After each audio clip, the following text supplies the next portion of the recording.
Good evening and thank you for joining us. We're going to begin tonight with troubling news for parents as we send our kids back into the classroom. For some, it's the first time in a year and a half. Well, across the U.S., kids now account for more than 1 in 4 new cases.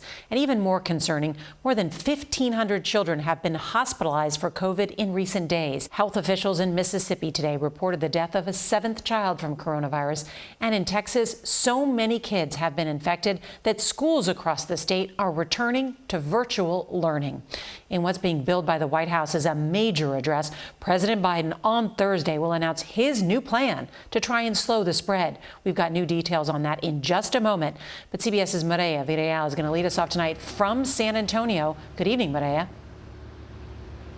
Well, good evening, Nora. Nationwide, there are 1,400 school closures that were reported because of COVID concerns just last week. And of those 1,400, more than half of them had to go back to virtual learning. Right here in San Antonio, the largest children's hospital says they are seeing a record number of patients, young patients, and that is very scary to a lot of parents here.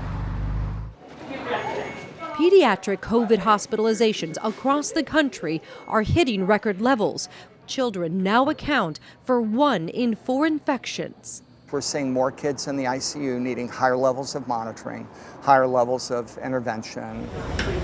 Right now in Texas, nearly 300 children are in a hospital fighting COVID. How are you keeping my child safe? It's that kind of worst-case scenario that worries parents like Lindsay Harrison, a mother of 3 school-age kids. Harrison's youngest is in 3rd grade in a school district north of San Antonio where masks are not mandatory.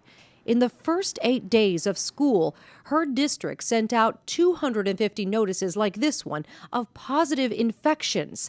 But she says they lack key information about who is sick. Why can't we know? Every time a Kinder Ranch affiliated person is testing positive for COVID. Harrison says she read on a Facebook group for parents every kindergarten teacher at her son's school, Kinder Ranch Elementary, recently tested positive for COVID. Information school officials wouldn't confirm. We didn't have an option. Our hands were tied. Clint Saavedra's children also attend schools in the same district as the Harrisons. His 11-year-old has had serious health issues in the past. They say they're keeping her at home. What is your biggest worry right now? My kid's getting sick and being in a hospital on a ventilator. I can't be the only parent. How do other parents, how are they okay with that? That risk. How are they just okay with that over, a mask? In the last 3 weeks, more than 50,000 Texas students have tested positive for COVID in school. And some sad news out of Florida tonight.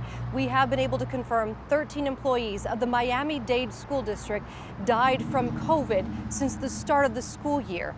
All of them were unvaccinated. Nora? All right, Mireya Villarreal, thank you.